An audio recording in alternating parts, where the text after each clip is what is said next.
تغرنكم الحياة الدنيا ولا يغرنكم بالله الغرور إن الشيطان لكم عدو فاتخذوه عدوا إنما يدعو حزبه ليكونوا من أصحاب السعير الذين كفروا لهم عذاب شديد والذين آمنوا وعملوا الصالحات لهم مغفرة وأجر كبير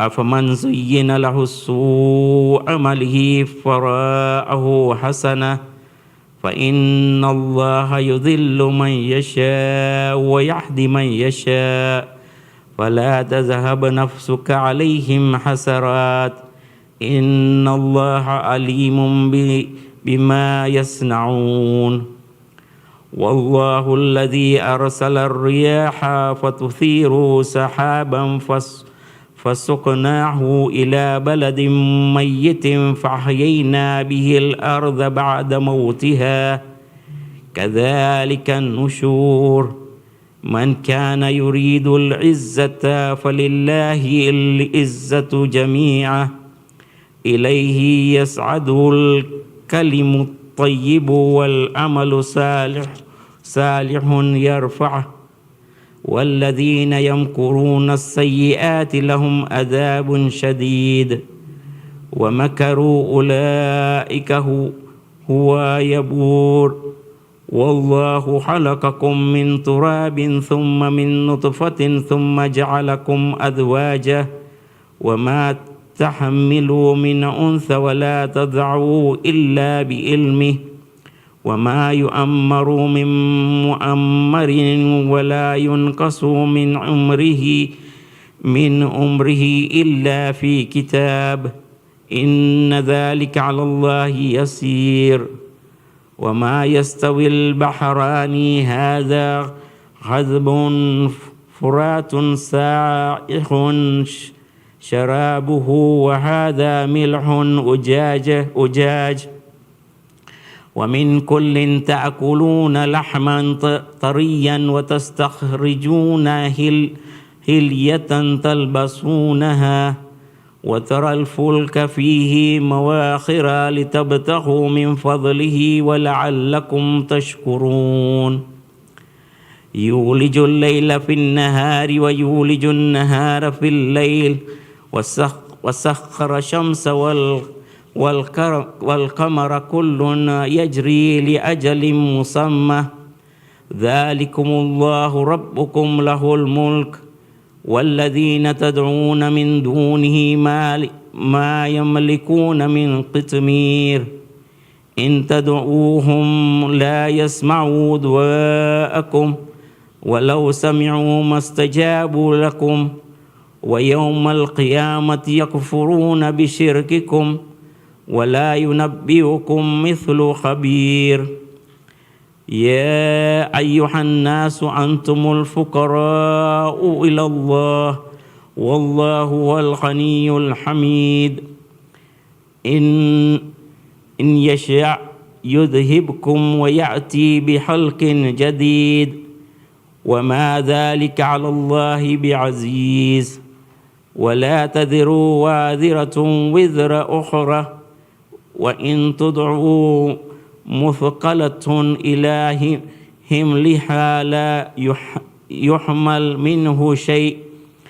يحمل منه شيء ولو كان ذا قربى إنما تنذر الذين يخشون ربهم بالغيب وأقاموا الصلاة ومن تزكى فإنما يتزكى لنفسه وإلى الله المصير وما يستوي الأعمى والبصير ولا ظلمات والنور ولا الذل والحرور وما يستوي الأحياء ولا الأموات إن الله يسمع من يشاء وما أنت بمسمع من في القبور إن أنت إلا نذير إنا أرسلناك بالحق بشيرا ونذيرا وإن من أمة إلا خلا فيها نذير وإن يكذبوك فقد كذب الذين من قبلهم جاءتهم رسلهم بالبينات وبالزبر وبالكتاب المنير ثم أخذت الذين كفروا فكيف كان نكير صدق الله العلي العظيم.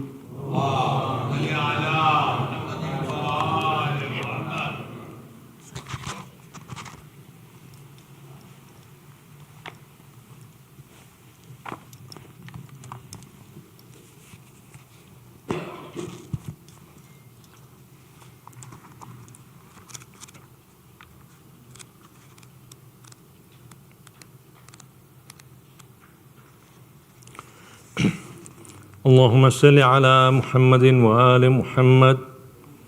بسم الله الرحمن الرحيم.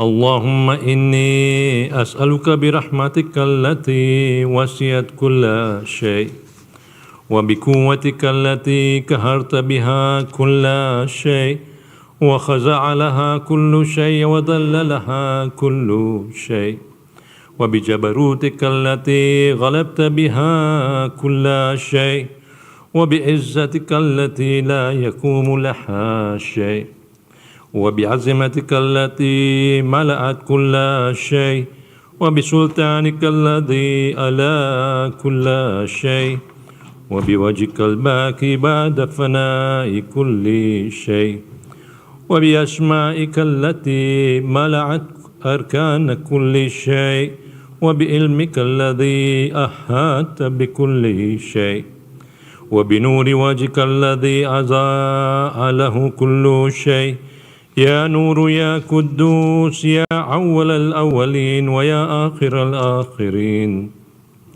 اللهم اغفر لي الذنوب التي تحتك الإثم. اللهم اغفر لي الذنوب التي تنزل النكام. اللهم اغفر لي الذنوب التي تغير النعم.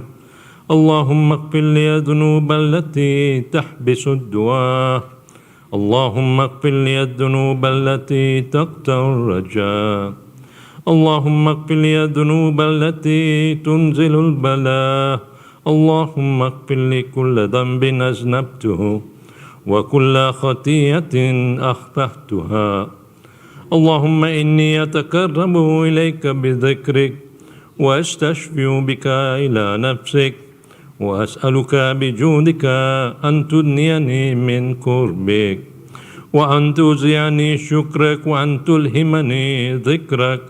اللهم إني أسألك السؤال خازن متذلل خاشع أن تسامحني وترحمني وتجعلني باسمك راضيا كانيا وفي جميع الأحوال متواضعا. اللهم وأسألك السؤال من اشتدت فاقته وأنزل بك عند الشدائد حاجته وعزم فيما عند رغبته. اللهم عزم سلطانك وعلى مكانك وخفي مكرك وزهر أمرك وغلب قهرك وجرت قدرتك ولا يمكن الفرار من حكومتك. اللهم لا أجد لذنوبي غافرا ولا لكبائه ساطرا ولا لشيء من عملي يلقى به بالحسن مبدلا غيرك. لا إله إلا أنت سبحانك وبحمدك ظلمت نفسي وتجرت بجهلي وسكنت إلى قديم ذكرك لي ومنك علي. اللهم مولاي كم من كبيه سترت وكم من فاذ من البلاء أقلت وكم من إثار وقيت وكم من مكروه دفعت وكم من ثناء جميل لست أحللنه نشرت. اللهم عزم بلائي وأفرد بي سوء حالي وكسرت بي أعمالي وقضت بي أغلالي وحبسني النفي بعد عملي وخدعت الدنيا بغرورها ونفسي بجنايتي ومثالي.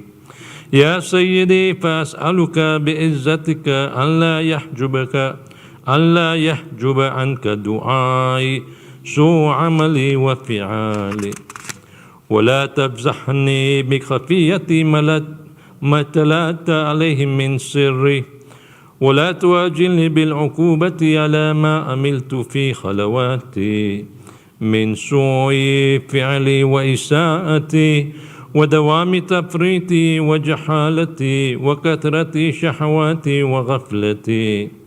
وكن اللهم بعزتك لي في كل أحوال رؤوفا، وعلي في جميع الأمور أتوفا.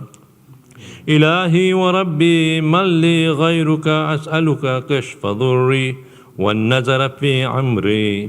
إلهي ومولاي أجريت علي حكما اتبعت في هوى نفسي ولم أحترس فيه من تزيين عدوي، فغرني بما أهوى وأسعده على ذلك القضاء، فتجاوزت بما جرى علي من ذلك بعد حدودك، وخالفت بعد أوامرك. فلك الحمد علي في جميع ذلك، ولا حجة لي فيما جرى علي في قضاؤك، وألزمني حكمك وبلاؤك. وقد أتيتك يا إلهي بعد تقصيري وإسرافي على نفسي، معتذرا نادما منكسرا مستكيلا مستغفرا منيبا مقرا مدعنا معترفا. لا أجد مفرا مما كان مني، ولا مفزعا أتوجه إليه في أمري غير قبولك أدري وإدخالك إياي في ساعة من رحمتك. اللهم فاقبل أدري وارحم شدة زري، وفكني من شد وثاقي. يا رب ارحم ضعف بدني ورقة جلدي وزكة عزمي. يا من بدأ خلقي وذكري وتربيتي وبري وتغذيتي، حبني لابتداء كرمك وسعلف بركابي. يا إلهي وسيدي وربي، أتراك معذب بنارك بعد توحيدك، وبعد ما انتوى عليه قلبي من معرفتك، ولهج به لساني من ذكرك، وأتكده ضميري من حبك، وبعد صدق اعترافي ودعائي خاضيا لربوبيتك. هيها أنت أكرم من أن تزيا عمن ربيته، أو تباعد من أدنيت، أو تشرد من آويت، أو تسلم إلى البلاء من قفيته ورحمته.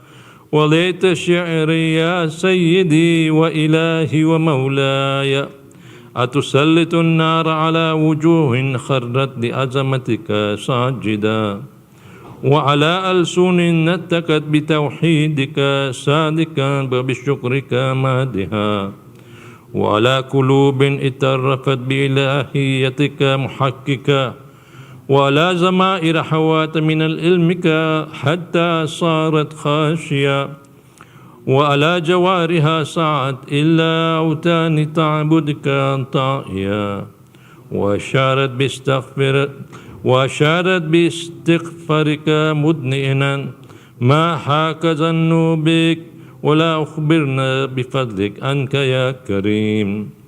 يا ربي وأنت تعلم ضعفي عن قليل من بلاء الدنيا وعقوباتها، وما يجري فيها من المكاره على أهلها، ألا أن ذلك بلاء ومكروه قليل مقته يسير بكاؤه قصير مدته. فكيف احتمال لبلاء الآخرة وجليل وقوع مكاره فيها، وهو بلاء تطول مدته ويدوم مكامه ولا يخفف عن أهلي، لأنه لا يكون إلا عن غضبك وانتقامتك وسخطك. وهذا ما لا تقوم له السماوات والأرض يا سيدي فكيف لي وأنا عبدك الضعيف الدليل الحكير المسكين المستكين.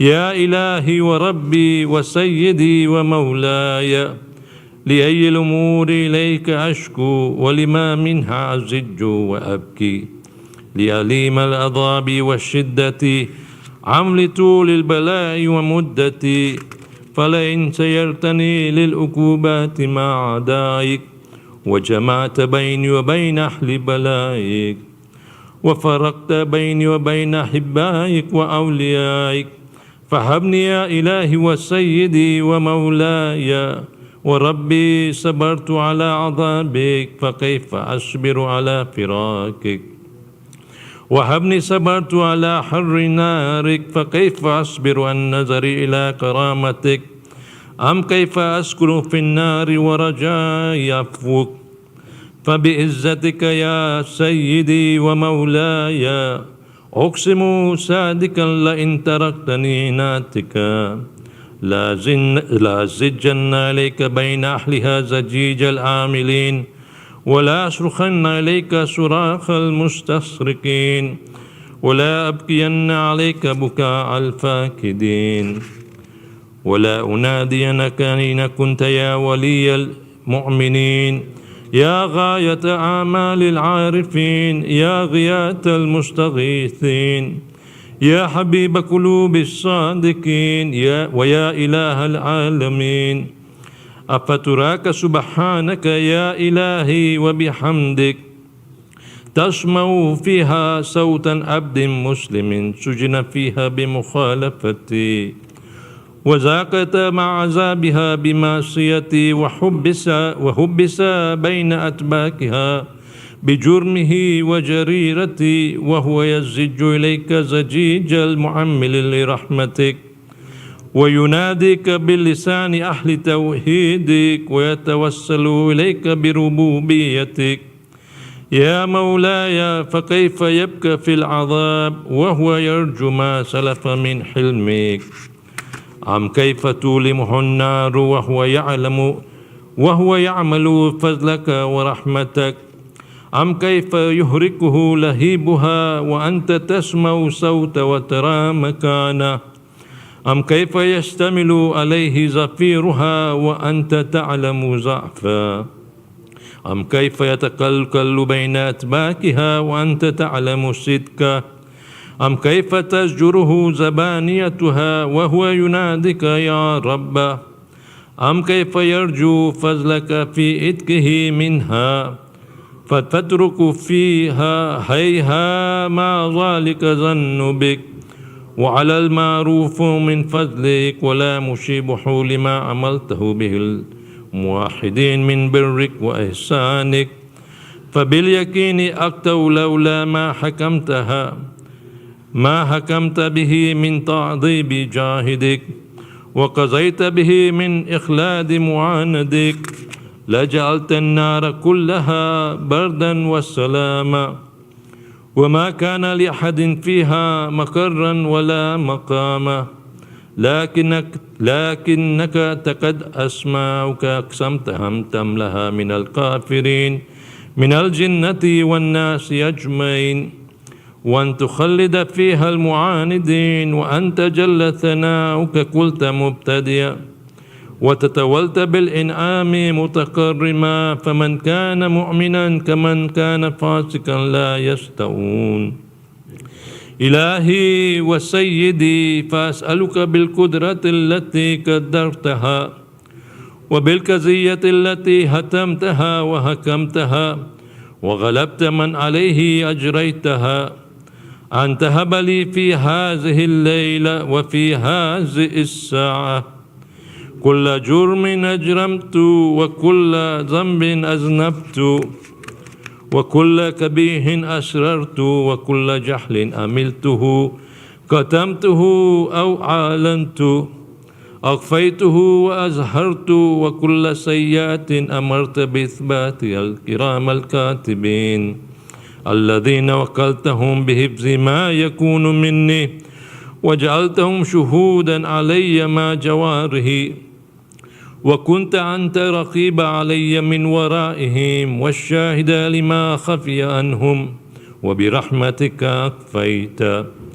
وبفضلك سترت وأن توفر حاز من كل خير أنزلت أو إحسان فضلت أو بر نشرت أو رزق بسطت أو ذنب تغفره أو خطأ تستره يا ربي يا ربي يا رب يا إلهي وسيدي ومولاي ومالك الرك يا من بيده ناسيتي يا عليما بزري ومسكنتي يا خبيرا بفقري وفاكتي يا ربي يا ربي يا رب أسألك بحقك وقدسك وعظم صفاتك وأسمائك أن تجعل أوقات من الليل والنهار بذكرك معمورا وبخدمتك موصولة وعمال عندك مقبولة حتى تكون أعمالي وأورادي كلها وردا واحدا وحالي في خدمتك سرمدا يا سيدي يا من عليه معولي يا من إليه شكوت أهوالي يا ربي يا ربي يا رب قوي على خدمتك جواره واشدد على الأزيمة جوانه وحبل الجد في خشيتك والدوام في الاتصال بخدمتك حتى أسراها إليك في ميادين السابقين وأسرى إليك في المبادرين وأشتاك إلا قربك في المشتاكين وأدنو منك دنو المخلصين وأخافك مخافة المؤمنين وأجتمع في جوارك مع المؤمنين اللهم ومن أرادني بسوء فأعرض ومن قادني فكد واجعلني من أحسن عبيدك نصيبا عندك وأقربهم منزلة منك وأخصهم زلفة لديك فإنه لا ينال ذلك إلا بفضلك وجد لي بجودك واعطف علي بمجدك واحفظني برحمتك واجعل لساني بذكرك لحجا وقلبي بحبك متيما ومن علي بحسن إجابتك وأكلني أثرتي واغفر لي زلتي فإنك قضيت على عبادك بإبادتك وأمرتهم بدعائك وزمنت لهم الإجابة فإليك يا ربي نسبت وجهي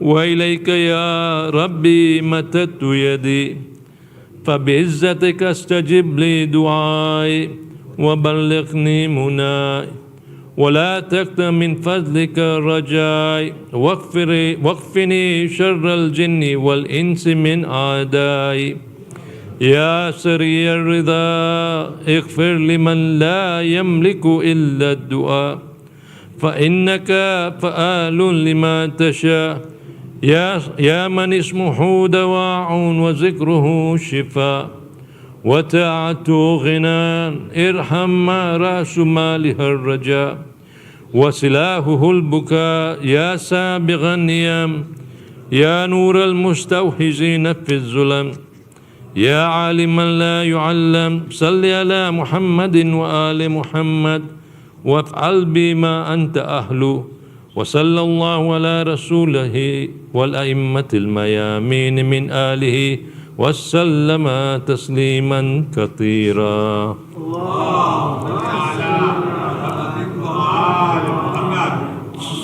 سورة مباركة الفاتحة.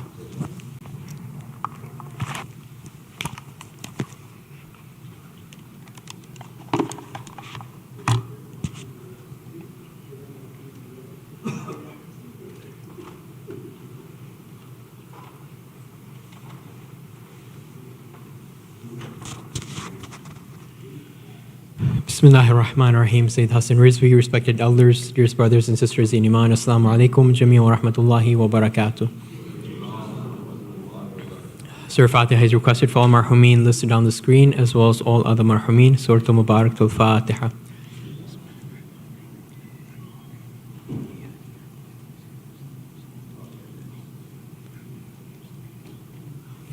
Dua Shfa Mary's is requested for all those in need here and elsewhere, as well as those listed on the screen. Let us recite together. Bismillahir Rahmanir Rahim.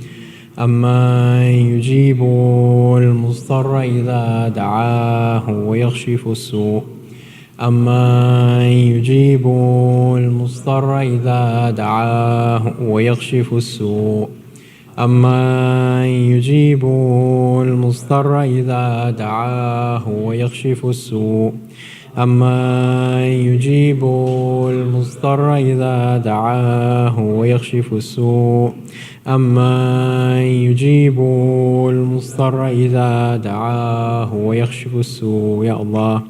Let us now invite Sayyid Hasan Rizvi to please come forward for tonight's Majlis. Wa Muhammad wa Muhammad salawat.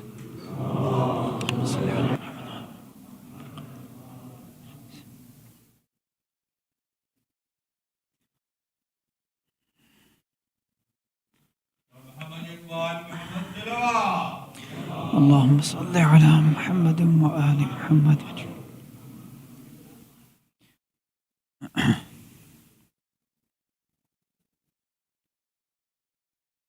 أعوذ بالله السميع العليم من الشيطان اللعين الرجيم. بسم الله الرحمن الرحيم وبه نستعين.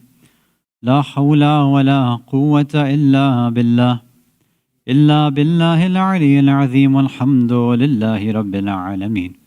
والصلاة والسلام على أشرف الأنبياء والمرسلين بالقاسم المصطفى محمد.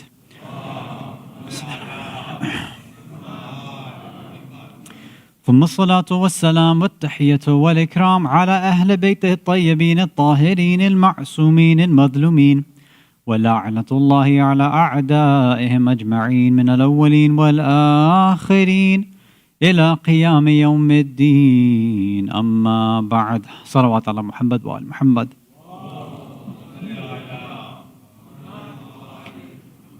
مؤمنين مؤمنات, I don't think so, right? Just مؤمنين. Assalamu alaikum wa rahmatullahi wa barakatuh. Because they're not listening, that's why, right? They got their own program. We have one question on, I almost said Slido, on Menti. I keep forgetting that we changed that. Let's go through that, inshallah. Somebody asks, would you say the term landlord is one we should refrain from using, as it could be shirk? No, I would not say that. The word Lord has many different meanings. If somebody means landlord as in Rabb, then yeah, that's shirk, but nobody uses the word landlord in that meaning. The word Rabb itself is used for many different things. Even in Arabic, when you talk about the lord or master or head of the household, you call them Rabbul Bayt, or in terms of the female, like a homemaker, you call it Rabbatul Bayt. So these words are used for that purpose as well too. So just because, let's say, one of the English equivalents that we use, right? So the word Lord, a lot of people use that to translate Rabb, which again, I don't believe it's a great translation anyway. But just because there is some English translation of it and it's attached to some other English words, I don't think it denotes or connects to shirk at all. So there shouldn't be any issues with that whatsoever. Salawat ala Muhammad wa ala Muhammad.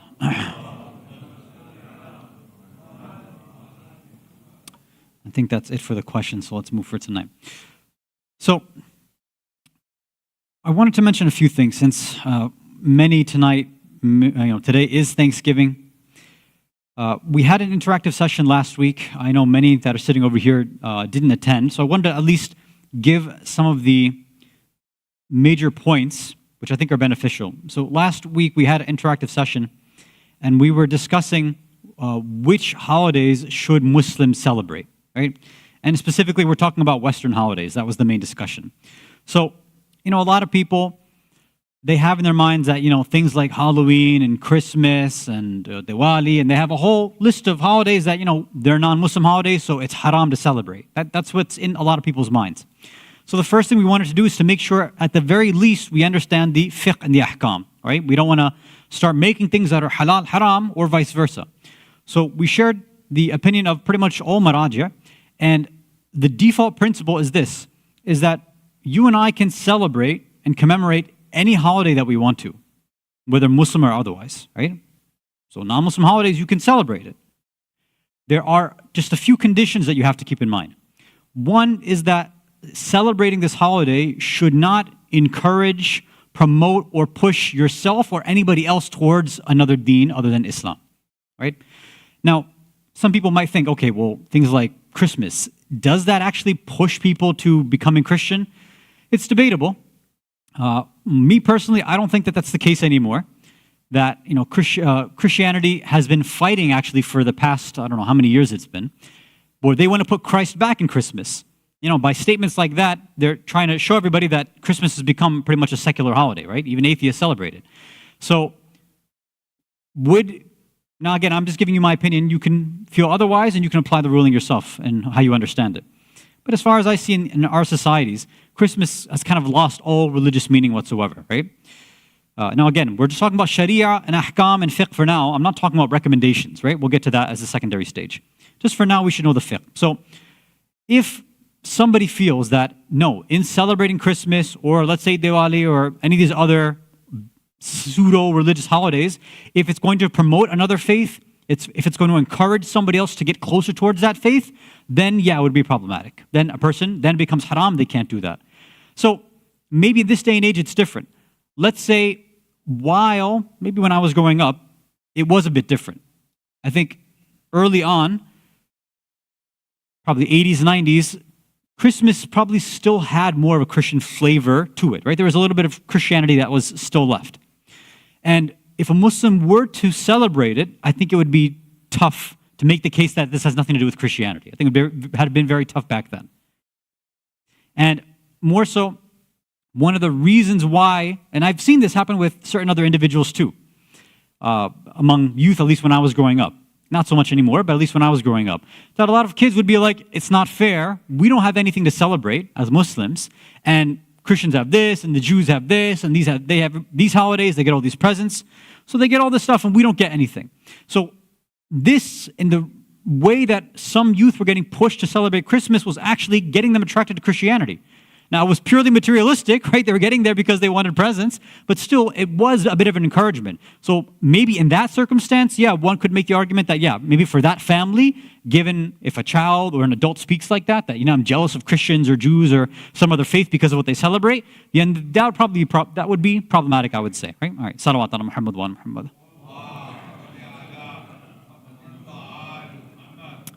So that's one part of it, right? There shouldn't be any promotion of or encouragement of another faith or things like that, right? Now, another part of the ahkam too, which hopefully this one I think most of us understand, is that the celebration of so-and-so, whatever holiday it is, should also not promote any sort of evil or fasad or chaos or things like that. So something like that, that's where maybe you would want to apply to something like Halloween, right? I know there's been different articles and stuff that have gone around and things like that. Even there, I think there's a slight debate, right? You have a lot of people who say, look, Halloween is just about trick-or-treating and getting candy and kids maybe dressing up as something innocuous. It's debatable, I'd say, but there is a darker side of it too, right? The sort of occult side, the sort of celebration of what is evil and what is dark and things like that. And that is problematic. If somebody is into that kind of stuff, more the horror aspect, that is going to be a problem, right? Now, that requires a larger conversation, which I don't want to do tonight. Maybe we'll save that for next October, inshallah, if Allah gives us tawfiq. But again, I just want to give you the different sides and the different angles of these types of holidays so you can keep that in mind. So if a holiday is somehow going to encourage or promote evil and darkness and fasad and chaos and bad behavior or un-Islamic behavior, then yeah, it becomes a problem as well.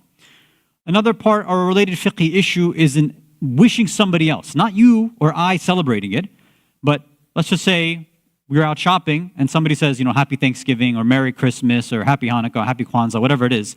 Can you wish it back to them? And the answer is yes. You can wish anybody else's holiday, you can wish it to them. There's no problem with that whatsoever. Wishing somebody a happy, merry, whatever they're celebrating does not equate to you and I celebrating, right? Wishing somebody is not celebrating and commemorating yourself. So that is, and in terms of the ahkam and the fiqh, which is just one part of it. Now let's take it a bit deeper. If you can recite a salawat ala Muhammad wa ala Muhammad.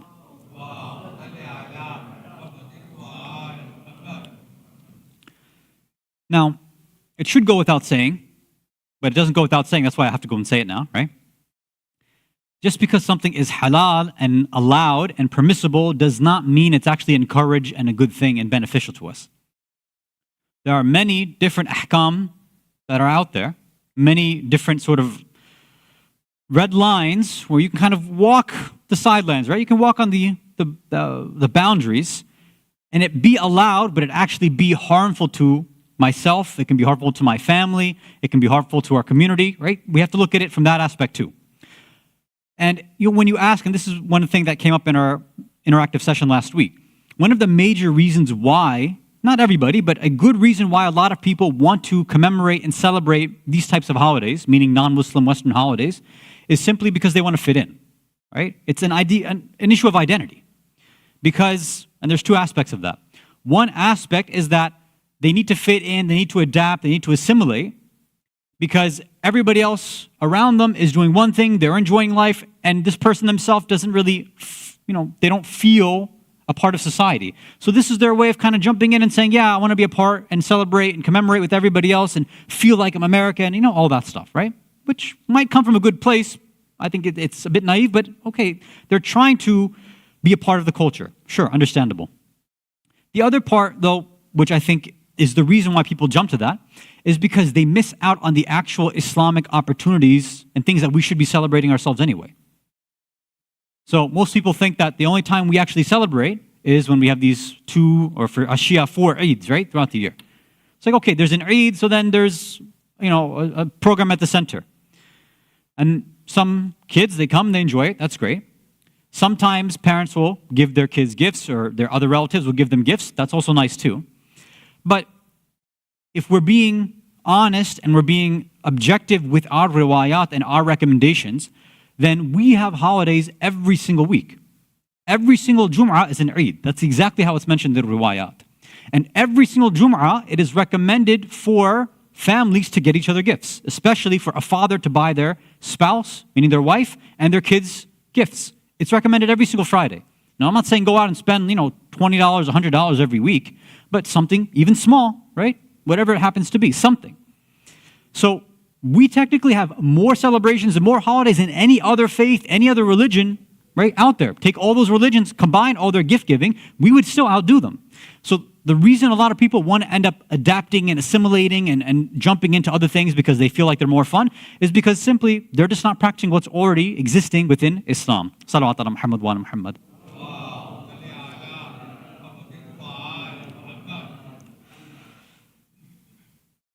I think another point worth mentioning about this identity issue is the way that the Ahlul Bayt have addressed this too. I don't want to go through everything, but there's maybe just one or two riwayat that we will mention before we go on to our next point. The first one comes from Rasulullah sallallahu alayhi wa alihi wa sallam.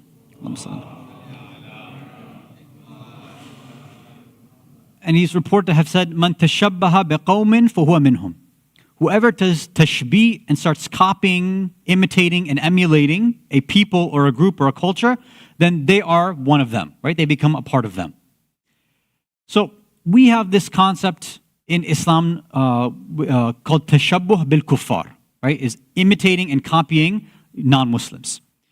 And generally speaking, our Marajah say this is haram, right? We're not supposed to be copying, imitating, and emulating other people's non-Muslims' culture. Now, this had a specific context back when Islam was, coming out against these various tribes and things like that. That has its own context to it. We did go through this on our initial Jumu'ah khutbah, so I'm not going to go through that again. But there's this idea that Islam has its own way of expressing its certain inherent moral, philosophical, and theological values. Now, it doesn't say you can't celebrate other cultural things, right? Even as an example, in Iran, the Marajah still generally allow people to celebrate Nowruz, even though it's not a Muslim holiday. Yes, you have your odd riwayat that agree that these riwayat are not really authentic, they're very weak. It's nearly impossible to call Nowruz an Islamic holiday. And that's why no Marajah really does call it that. There might be one or two out there, but the majority, like Ayatollah Sistani, Ayatollah Khamenei, I believe Ayatollah Ja'far Subhani, Hafidhumullah, may Allah protect all of them. Most of them say, look, you cannot call this an Islamic holiday, Nowruz. You can't say that this is mustahab or anything like that. If you want to do it, have raja, right? Hope that Allah accepts whatever a'mal you do, or if you're celebrating it, thinking you're going to get closer to Allah, you can hope that, but don't start to associate it with Islam, right? So there's room for non-Muslim holidays. Now what they say is, look, Nowruz, at least in Iran, I know other non-Iranians do celebrate it sometimes too. They make it a time where families are able to come together. They sit down, they eat, they talk, they discuss, they give thanks, right? It's got Islamic values to it. So a lot of people make that connection between that, meaning Nowruz, and Thanksgiving, right? So they said, look, Thanksgiving, it's not like we're here celebrating the genocide of the indigenous population, which is what really happened, right? Hopefully you guys don't believe the public school propaganda that you guys have been, I don't know how many of you have done public schooling here, but you know, there's this nice little pilgrims and Indians sitting down together and enjoying food, which is obviously, like most other things taught in a U.S. social studies class, a bunch of lies, right? So hopefully we're not celebrating and commemorating a bunch of lies. So some people say, look, we're off, families fly in, so we're just going to sit down and we're going to have some food together. You know, what's so wrong with that? And if we do say, let's have turkey, happy Thanksgiving, you know, what's the big deal? Well, let me give some examples to see if it actually would be a big deal for us or not. If you can recite a salawat ala Muhammad wa ala Muhammad.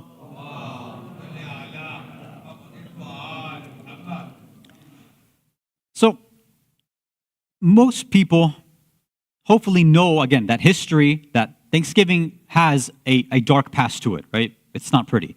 Some say, look, regardless of that history or that past, that's not why I'm sitting down. I'm not celebrating, na'udhu billah, the slaughter and genocide of the indigenous population. That's not why we're sitting down and eating as a family.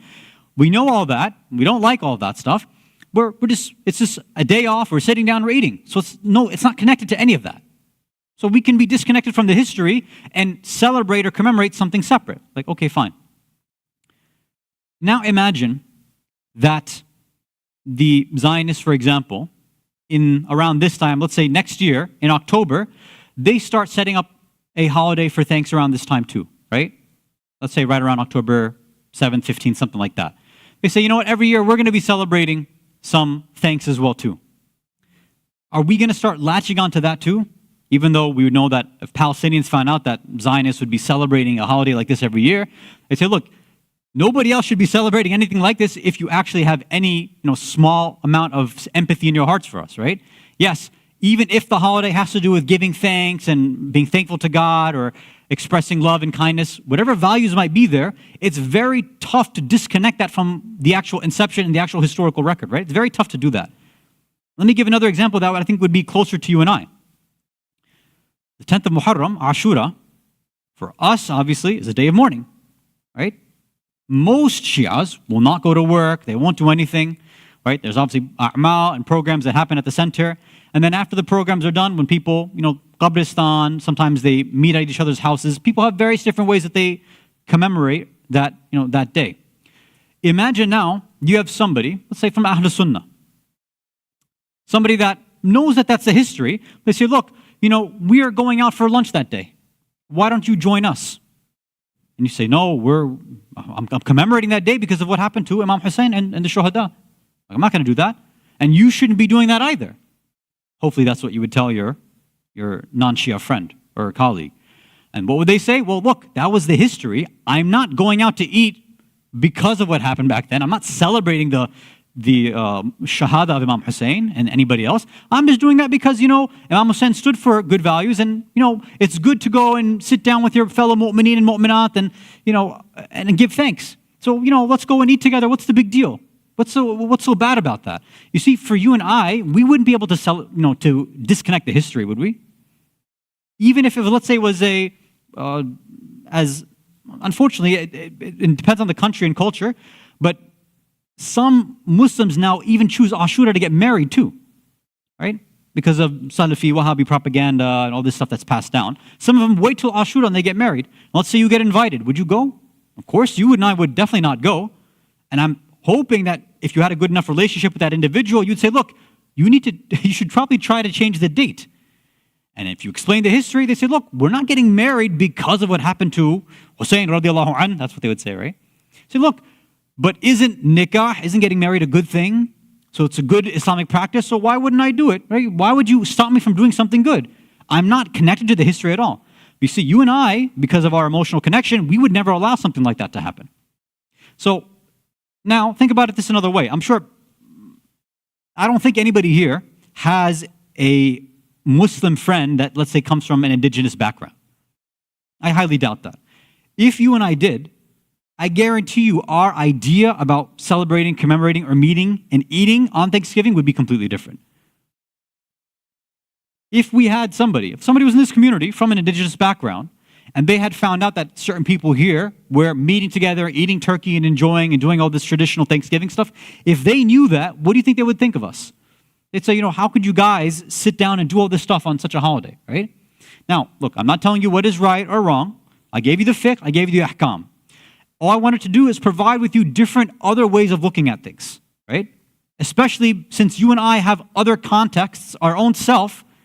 Ashura, the commemoration of Ashura itself is not some wajib thing, right? It's within our culture that's developed over years and years and years. And yes, it's mentioned riwayat, but it doesn't apply to everybody. Yet we now we kind of have forced it upon everybody else. And we would get very upset if we found out other Muslims, or even other non-Muslims, who would say, look, we don't do anything on this day. We'd prefer it if you don't do things on this day too, right? We've pushed for things like that. So we should maybe keep that in mind as we commemorate or decide whether or not we want to commemorate or celebrate days like Thanksgiving. Salawat ala Muhammad wa ala Muhammad.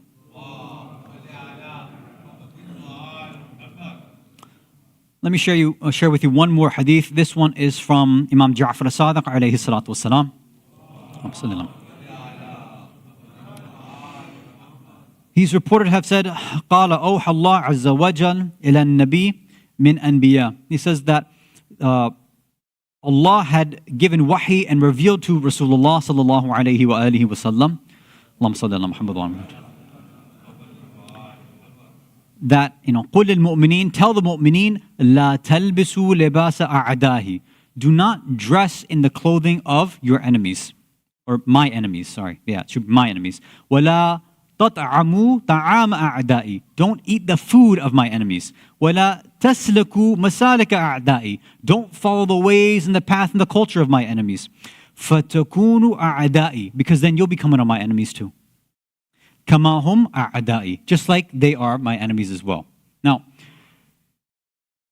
when we are trying to understand what we are supposed to be doing in this, this part of the world in terms of culture and practice, I know it's not easy, right? That's why I wanted to kind of leave us with a few different points to think about. But I think the general idea is, if we stick to what is already available in Islam, we strengthen our identity that way, the way that Allah, the Quran, the Ahlul Bayt had intended, I think a lot of these issues, these kind of secondary, nonsensical, moot points will become useless and erroneous, right? I don't think they'll matter as much. When we start to look outside, we try to look to other ideologies, other philosophies, other cultures to try to strengthen us somehow, that's when I think we start to weaken ourselves a little bit, right? Again, I'm not making any judgment calls. If you want to celebrate tonight, I'm not saying you're going to hell. I'm not saying anything like that. I'm not saying that you're going to be celebrating a genocide either, right? I'm not saying that if you decide to put up a Christmas tree or lights or things like that, you're doing something haram. I already mentioned the fiqh to you, right? And I'm not saying that your identity somehow is weaker either. What I'm trying to hopefully get across is that the typical points that you and I give on why we don't celebrate something, hopefully some of these things have been elucidated. At the very least, I don't want us to go and just call everything haram, because that's not what the fiqh says. And at the same point, I also don't want us to say that, everything is good and we should encourage every single practice too. Hopefully we see that, look, the ahkam is fairly open in the sense that as long as you don't promote evil, promote other religions and encourage it, it's fine. At the same time, generally speaking, to encourage and strengthen our identity, it would be appropriate and more appropriate for us to stick with what Allah and the Islamic culture has already given to us. We can move on to our quiz for tonight. If you can recite a salawat ala Muhammad wa ala Muhammad.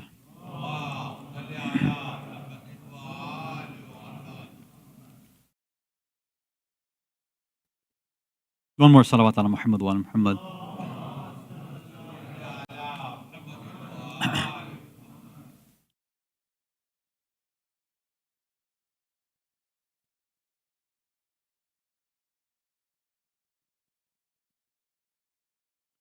So as people are joining, just a point for those who, let's say, maybe afterwards, maybe sitting down with family this weekend and you want to bring up the theme of thanks and shukr. That's great. Humble suggestion would be to go to Dua 37 in Sahifa Sajjadiyah, which is Imam Zain al-Abidin alayhi salam's Dua for shukr. Look at that and read how the Imam there encourages us to perform shukr and thank Allah properly. And that is Dua number 37 in Sahifa.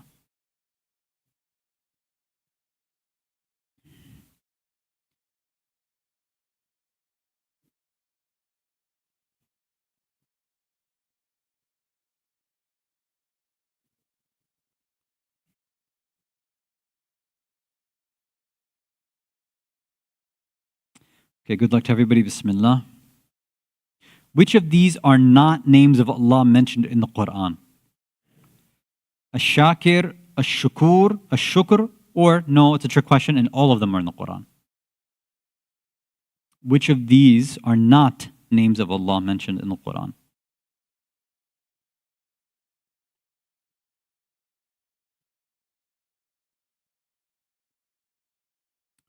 Let's see. Oh, you're supposed to show the... Yeah, there we go. Okay, most of you got it right, yes. Shukr is not a name of Allah.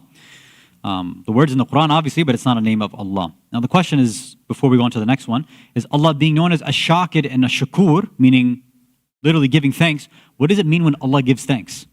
Seems strange, doesn't it? Something for you to think about over your turkey dinner, if you have that, inshallah. Next, number 2.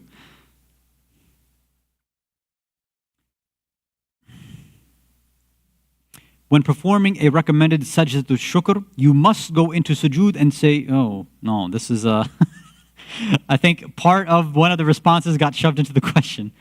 So it's one of these 3. Allah, okay. So what are you supposed to do when performing a recommended sajdatul shukr? Either you must go into sujood and say shukran or afwan 100 times, putting your forehead on earth, more turba, with a niyyah of thanks is enough. Or there are no conditions. You can thank Allah however you want. No, that's incorrect. No, you can't thank Allah however you want. It doesn't work like that, right? You can't just start breakdancing in the middle of the room and say shukran, shukran, shukran. No, right? There are ways that Allah says perform sajdat shukr, and is that as long as you put your forehead on some sort of earth and you have a niyyah of thanks, you don't even have to say anything. That's enough. But yeah, there are other recommendations too. Okay, let's see what we have in first place after 2 questions. I think it's no, it's, oh yeah, I have to wait till it sees. It's MMJ times 2. What in the world is that? Oh, okay, I figured out who they are. Okay, got it. Okay, and second place, RMJ, and then third place, trailing far behind, is the Kenyan Queen. Okay, let's see, 2 more questions.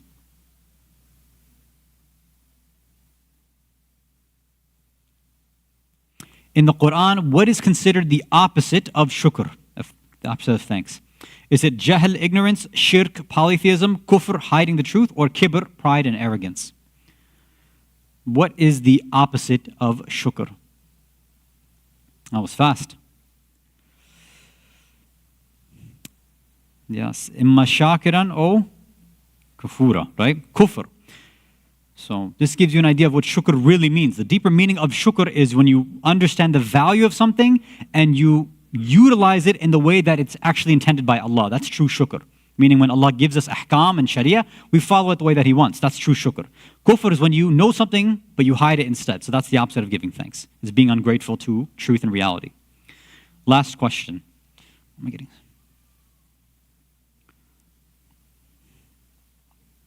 On the 4th Thursday of November, many Native Americans commemorate what day? Thanksgiving, National Day of Mourning, both A and B, or none of the above. On the 4th Thursday of November, many Native Americans commemorate what? I'm assuming this one is going to be obvious. I hope it's obvious.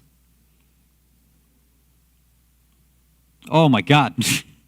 No. It's the National Day of Mourning, right? They're commemorating the genocide, right? And the start of the genocide of the Europeans committed when they took over the lands over here. Yeah, most of them do not commemorate Thanksgiving. I have a feeling there's probably a demographic difference in how these questions were answered, but that's okay. Okay, let's see who took first place. Did MMJ times 2 keep first place? Doesn't look like it. No, looks like Kenyan Queen jumped out on top, first place. Very good. Good job, KQ. Second place, Ali Mahdi Ali Jawad Hussein, and then Johnny in third place. Congratulations to you all. That ends it for tonight. Walhamdulillahi Rabbil Alameen. Wa sallallahu ala Sayyidina Muhammad wa ala Ahl Baytihi Tayyibin Tahirin.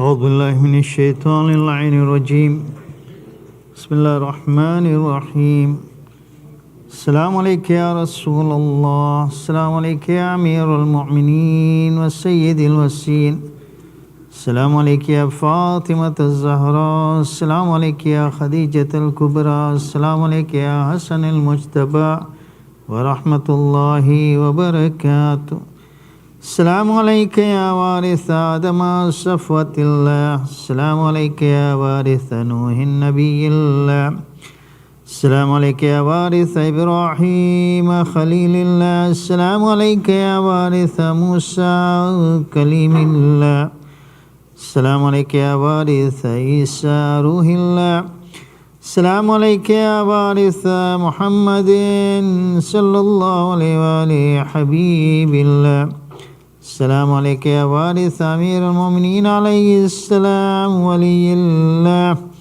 السلام عليك يا ابن محمد المصطفى السلام عليك يا ابن علي المرتضى السلام عليك يا ابن فاطمة الزهراء السلام عليك يا ابن خديجة الكبرى السلام عليك يا ثار الله وابن الثار والوتر الموتور أشهد أنك قد أقمت الصلاة وآتيت الزكاة وأمرت بالمعروف ونهيت عن المنكر وأطعت الله ورسوله حتى أتاك اليقين فلعن الله أمة قتلت ولعن الله أمة ظلمت ولعن الله أمة سمعت بذلك فرضيت به يا مولاي يا أبا عبد الله أشهد أن لك كنت نورا في الأسلاب الشامخة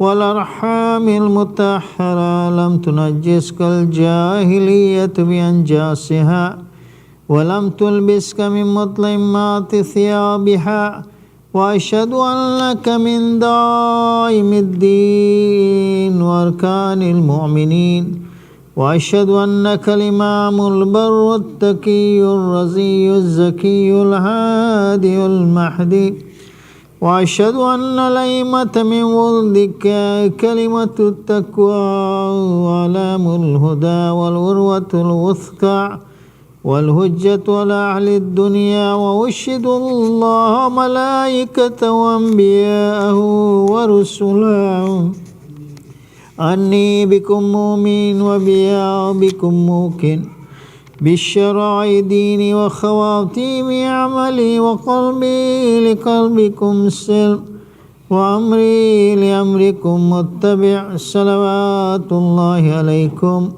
وعلى أرواحكم وعلى أجسادكم وعلى أجسامكم وعلى شاهدكم وعلى غائبكم وعلى ظاهركم وعلى باطنكم السلام عليك يا ابن رسول الله السلام عليك يا ابن نبي الله السلام عليك يا ابن أمير المؤمنين السلام عليك يا ابن الحسين الشهيد السلام عليك أيها الشهيد السلام عليك أيها المظلوم وابن المظلوم لعن الله أمة قتلتك ولعن الله أمة ظلمتك ولعن الله أمة سمعت بذلك فرضيت به السلام عليكم يا أولياء الله وأحباء. السلام عليكم يا أصفياء الله وعبداء. السلام عليكم يا أنصار دين الله. السلام عليكم يا أنصار رسول الله. السلام عليكم يا أنصار أمير المؤمنين. السلام عليكم يا أنصار فاطمة الزهراء سيدة نساء العالمين. السلام عليكم يا أنصار أبي محمد الحسن بن علي الولي الزكي الناصي. السلام عليكم يا أنصار أبي عبد الله بأبي أنتم وأمي طبتم وتابت الأرض التي فيها دفنتم وفزتم فوزا عظيما. فيا ليتني كنت معكم فأفوز معكم. السلام عليك يا أبا الفضل العباس ابن أمير المؤمنين. السلام عليك يا ابن السيد الوسيين. السلام عليك يا ابن أول الكون إسلاما وأقدم إيمانا وأقوم بدين الله وأحوتهم على الإسلام. أشهد لقد نصحت لله ولرسوله ولأخيك فنعم الأخ المواسي. فلعن الله أمة قتلتك ولعن الله أمة ظلمتك ولعن الله أمة استحلت منك المحارم وانتهكت حرمة الإسلام. فنعم الصابر المجاهد المحامي الناصر والأخ الدافع والأخي المجيب إلى طاعة ربي الراغب فيما زيد في غيره من الثواب الجزيل والثناء الجميل. وألحقك الله بدرجة آبائك في جنات النعيم. اللهم إني ترست لزيارة أوليائك رغبة في ثوابك ورجاء لمغفرتك وجزيل إحسانك. فأسألك أن تصلي على محمد وآله الطاهرين وأن تجعل رزقي بهم دارا وعيش بهم قارا وزيارتي بهم مقبولة وحياتي بهم طيبة وأدرجني إدراج المكرمين واجعلني ممن ينقلب من زيارة مشاهد أحبائك مفلحا منجيا قد استوجب غفران الذنوب وستر العيوب وكشف الكروب. إنك أهل التقوى وأهل المغفرة. السلام عليكم يا أئمة المسلمين علي بن الحسين ومحمد بن علي وجعفر بن محمد وموسى بن جعفر وعلي بن موسى محمد بن علي وعلي بن محمد والحسن بن علي. السلام عليك يا حجة الله يا ابن الحسن يا صاحب الزمان. أجل الله لك ما وعدك من الناس وذور العام ورحمة الله وبركاته. بسم الله الرحمن الرحيم. اللهم كن لوليك الحجة ابن الحسن صلواتك عليه وعلى آبائه في هذه الساعة وفي كل ساعة وليا وحافظا وقائدا وناصرا ودليلا وعينا حتى تسكنه أرضك توا وتمتعه فيها طويلا.